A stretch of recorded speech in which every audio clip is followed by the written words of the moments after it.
মুসলমান ভাইয়েরা আমার, বন্ধুরা আমার, বাবাজিরা আমার, পবিত্র কোরআনুল কারীমের যে আয়াতখানা আমি আপনাদের সামনে তেলাওয়াত করেছি, আমার আল্লাহ তাআলা পবিত্র কোরআনুল কারীম সূরা আলে ইমরান ৭৭ নম্বর আয়াতে কারিমা, এমন একটি আয়াত আমি আপনাদের সামনে বাছাই করেছি, যে আয়াত দিয়ে দেখবেন আপনার জীবনের সাথে বাস্তবভাবে মিলে গেছে।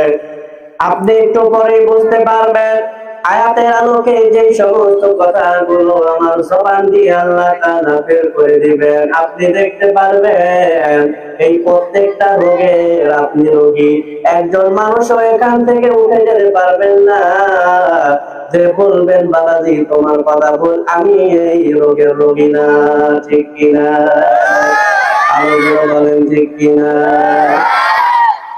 ইন্নাল্লাযীনা ইয়াশতারুনা বিআহদিল্লাহি বিআইমানিহিম তামানান qalīlā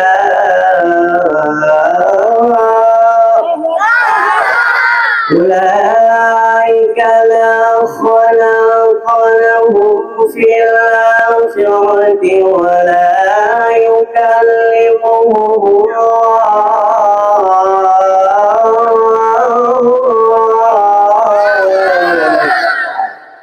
ولا ينظر إليهم يوم القيامة ولا يزكيهم ولهم عذاب أليم।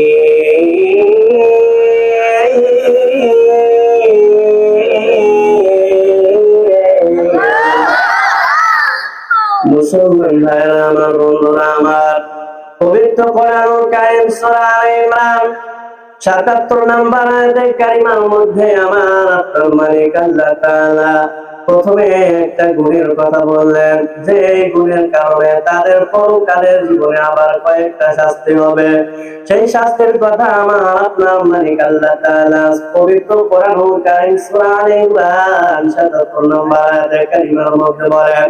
সর্বপ্রথম আমার আপনার সম্পর্কে আল্লাহ তাআলা বলেন, আমার আপনার একটা গুণ সম্পর্কে, আমার আপনার একটা অভ্যাস সম্পর্কে আল্লাহ তাআলা সর্বপ্রথম কোরআনুল কারীমের আয়াতের মধ্যে বলেন।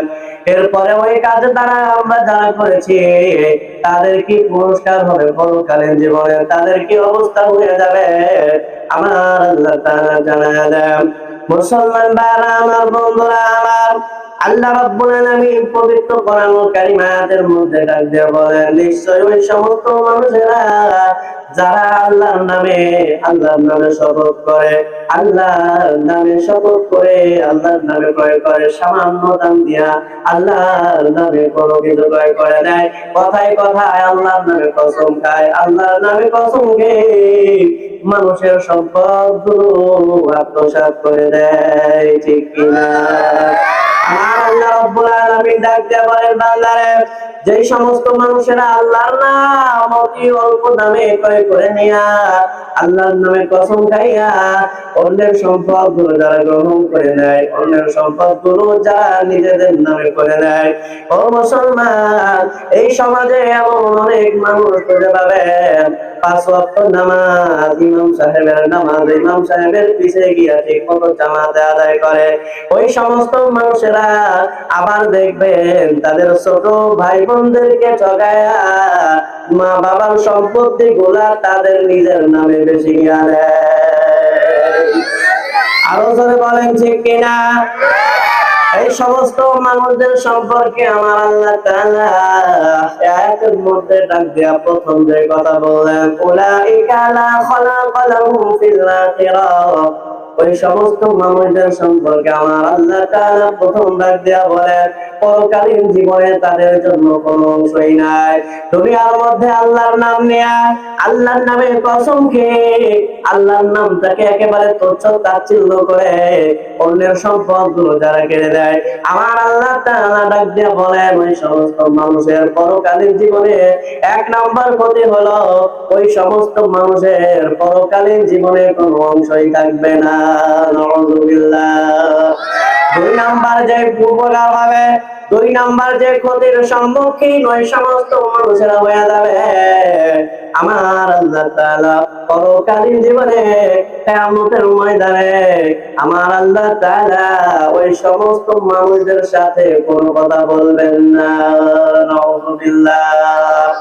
3 নাম্বার যে ক্ষতি তাদের জন্য হয়ে যাবে আমার আল্লাহ তাআলা ডাক দিয়ে বলেন ওয়ালা ইয়ানজুরু ইলাইহিম আমার আল্লাহ তাআলা ওই সমস্ত মানুষের দিকে কিয়ামতের দিন তাকাবেন না, তাদের দিকে আল্লাহ দৃষ্টি দিবেন না, আল্লাহ তাদের দিকে নেক নজরে তাকাবেন না। ওয়ালা ইউযাক্কিহিম এটা হলো 4 নাম্বার, তাদের গুনাহ সমূহকে আল্লাহ তাআলা পবিত্র করবেন না, তাদের গুনাহগুলো থেকে তাদেরকে পবিত্র করবেন না। আমার আল্লাহ তাআলা বলেন ওই সমস্ত মানুষদের 5ম নাম্বার যে ক্ষতি, 5ম নাম্বার যে পুরস্কার তারা আল্লাহর কাছ থেকে পাওয়া যাবে, তাদের যে পুরস্কারটা আমার আপনার মালিক আল্লাহ তাআলা দিয়ে দিবেন। আল্লাহ তাআলা বলেন ওয়ালাহুম আযাবুন আলীম ওই সমস্ত মানুষদের জন্য আমি আল্লাহ তাআলা পরকালীন জীবনে যন্ত্রণাদায়ক শাস্তি রেখে দিয়েছি। নাউযুবিল্লাহ। কথা বলেন ঠিক কিনা? কিন্তু কথা হইলো অনেকেই বলে ছোট ভাইগুলার আমি মানুষ করলাম, এই ভাইগুলারে বোনগুলারে বিয়ে দিলাম, আমি সবকিছু করলাম, বাবার সম্পদ তো বাবা তাদেরকে দেয়া যায় নাই, আমি যে তাদেরকে এত কষ্ট করে লালন করলাম পালন করলাম পড়ালেখা শিখাইলাম, আমি যে তাদের বিয়ের ব্যবস্থা পর্যন্ত করে দিলাম, এই জন্য আমি তাদের গুলা নিয়ে নিছি। লোক আছে না নাই? আরো জোরে বলেন আছে না নাই? আমি কিন্তু বাবারা ঘুমানো ওয়াজ করি না, আমি ঘুমানো ওয়াজ করি না। অনেক জায়গায় সাজেশন দেয় একটু কান্না করাও, নিজেও কান্না করো, মানুষকেও কান্না করাও। এই ওয়াজগুলো মানুষের খুব ভালো লাগে, কিন্তু আমি চিন্তা করি এই মানুষগুলো যারা সামনে এসে বসে থাকে তাদেরকে যাতে পরকালীন জীবনে কান্না করতে না হয়। কথা বলেন ঠিক কিনা? এই দুনিয়ার জীবন কোনো না কোনো ভাবে আমার আপনার কেটেই যাবে, এক বেলা দুই বেলা খেয়ে না খেয়ে আমার আপনার জীবন কেটেই যাবে, কিন্তু পরকালে ওই জাহান্নামের মধ্যে গেলে আমার আপনার জীবনে কিন্তু অনেক বড় ছবি আছে। কথা বলেন ঠিক কিনা? এই জন্য আমাদের কাজ হলো, আলেমদের একটা কাজ হলো, কোরআনুল কারিমে আল্লাহ তাআলাও দাওয়াত দিয়েছেন, বিভিন্ন ভাবে আল্লাহর বান্দাদেরকে আল্লাহ দাওয়াত দিয়েছেন, তার মধ্যে অন্যতম একটা পদ্ধতি হলো তাদেরকে সতর্ক করে দেওয়া। এই সতর্ক এলাকার ইমাম সাহেব এখন করতে পারে না, এই সতর্ক এলাকার ইমাম সাহেব করতে পারে না, জুমার বয়ানে বলতে পারে না। তার কারণ হইলো 19 থেকে 20 হইলে মুসল্লিরা কিছু গিয়া বলে যে ইমাম সাহেব আপনি নিজে কালকে চলে যাবেন নাকি আপনার ব্যাগ ব্যাগেজ গুছায়া আমরা গাড়িতে উঠাই দেব। কথা ঠিক কিনা? আমার কথা ভালো লাগবেও না, আমার কথায় রাগও করবেন, আপনি আমাকে ভালো না বাসেন, আমার কথায় আপনি রাগও করেন, কিন্তু কথা হইল যে কথা এখান থেকে শুনবেন ওইটা যদি ভালো হয় আপনার সাথে মিলে আলহামদুলিল্লাহ, আর যদি না মিলে ওইটাকে এখান থেকে উঠার পরে ছেড়ে দিবেন। কে কে রাজি আছেন? দুহাত তুলে আমার আল্লাহ তাআলাকে দেখান। লিল্লাহি তাকবীর।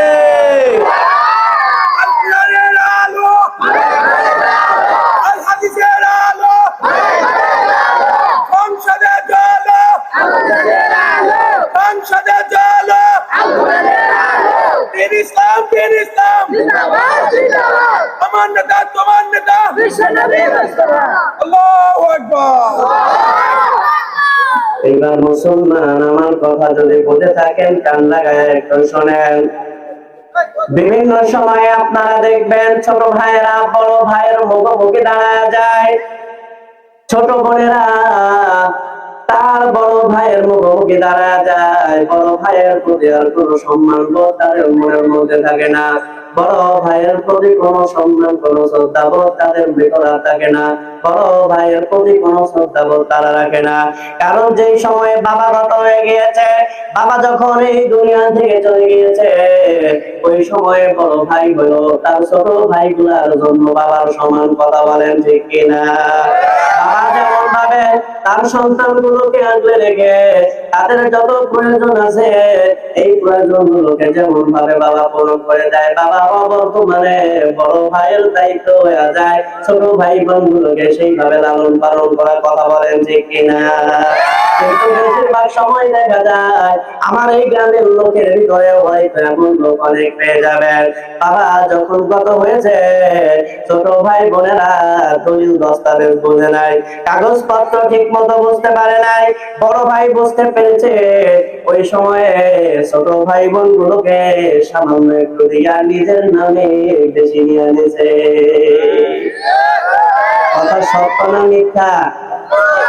এটা খালি পাইক পাড়া, কুষ্টিয়ার পাইক পাড়ার অবস্থা না, ঢাকা যেখানে আছে ওইদিকেও এইগুলাই চলে। তার মানে কি আমার দেশের একটা এলাকাও এখন এই অবস্থা থেকে হয়তো মুক্ত নয়। নাউজুবিল্লাহ বলেন।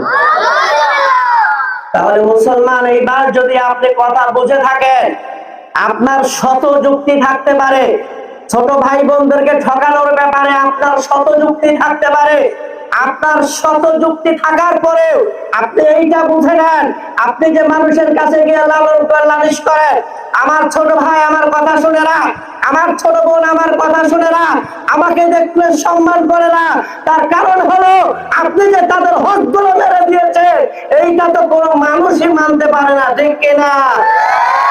যদি আপনি ছোট হইতেন, বড় না হয়ে আপনার বড় ভাই যদি আপনার হক মেরে দিত, আপনি ওইটা পারতেন না, ঠিক কিনা?